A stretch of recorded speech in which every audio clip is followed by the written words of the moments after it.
Alright, so we're going to finish up with this section. So finally we're going to talk about outlines. Outline is like a general plan for the structure of your piece. Alright, so traditionally, and again, not a rule that you have to follow, write an outline by section and paragraphs. So, for example, on the right here, this is a very, very traditional way that you write an essay in school. You have the introduction, the topic sentence, what is it about, the thesis statement, this is the main idea of my essay, why I'm writing it.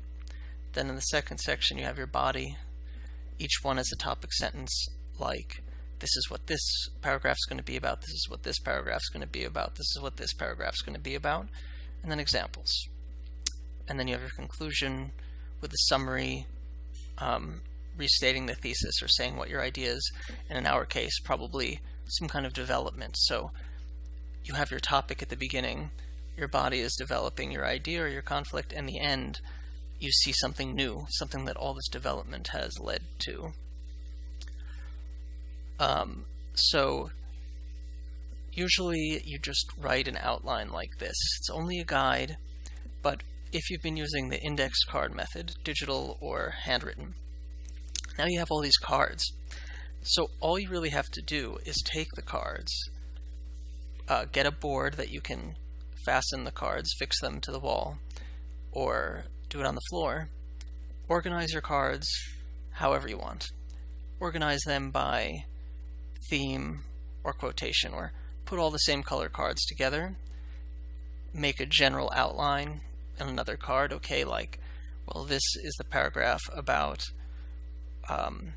the year that they decided to open the restaurant or open the store. And then you can take the quotations, the noticings, the ideas, the physical details that you have related to that, and put them all in that paragraph's area, and you can arrange the order. And all that you have to do left then, once you have everything out organized, is to write it. But you've done the hard part of the writing. You already know what you're going to say, who you're going to take quotations from, what you're going to write about. You just have to connect them. So if you've done all this work, it's actually comes together really, really quickly and can be really satisfying, because when you sit down to write something really long, it can feel really daunting. There's a lot to think about, there's a lot to do, a lot to keep in your mind constantly without forgetting. But when you write on the cards, you only have to remember a little bit at a time. And since you have them all out in front of you, you can move things around and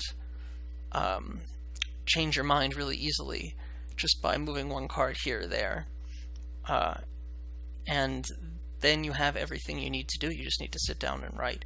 Now, there are some computer programs, and I don't know what they are because I've never used them, but they allow you to not only organize these cards, but you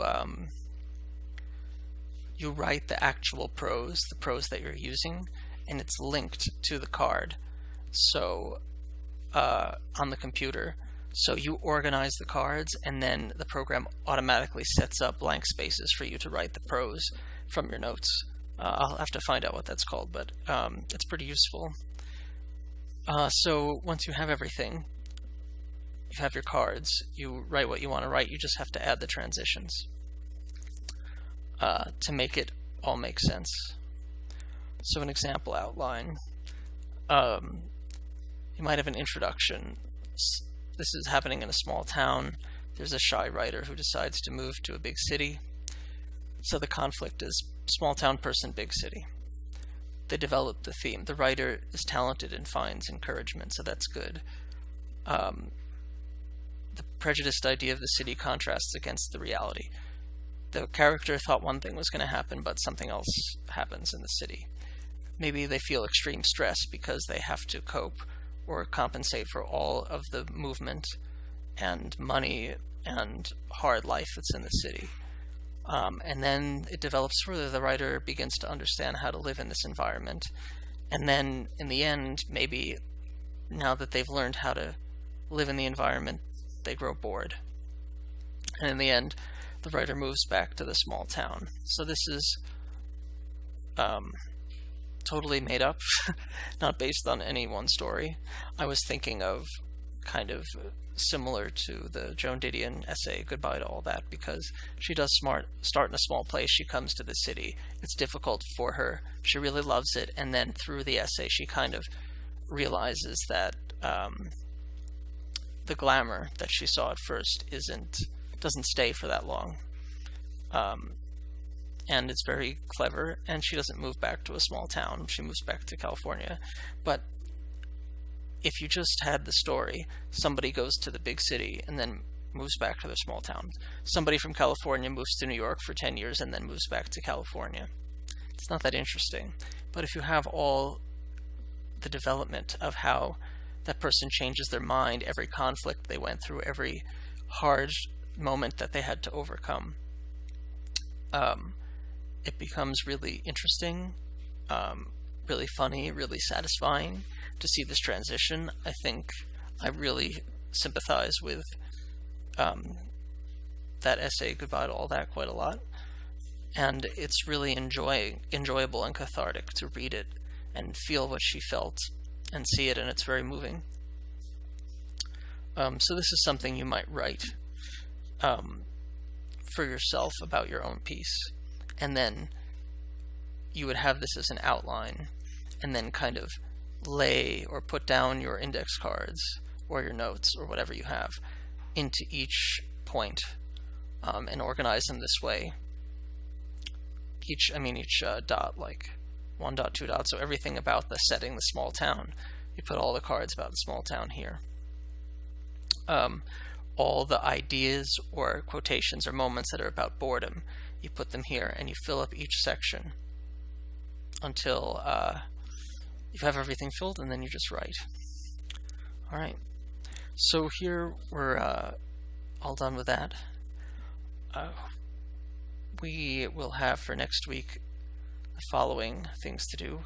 So we'll discuss the readings briefly next week. I think I'm touching on most of the themes that you need to know, but I'll point out a few things during the webinar. And then these assignments are what you have to do for next week. So read Notes of a Native Son by James Baldwin. Excuse Us While We Kiss the Sky by Matthew Power. I'll be curious to see what you think, because this first one is like very kind of describing an American social issue in a way that would be interesting to see how you all react to it. It's a pretty famous essay, and it's good. He's a very good writer. And then this Excuse Us While We Kiss the Sky is more like journalism reporting, travel kind of article, but it's really fascinating. Matthew Power was a really good writer. Unfortunately, he died a few years ago while he was on assignment in Africa. But at least we can read his nice essay. And then I'd also like you to write 10 note cards, so you don't actually have to get these index cards, or you don't have to use an app, but write down 10 notes.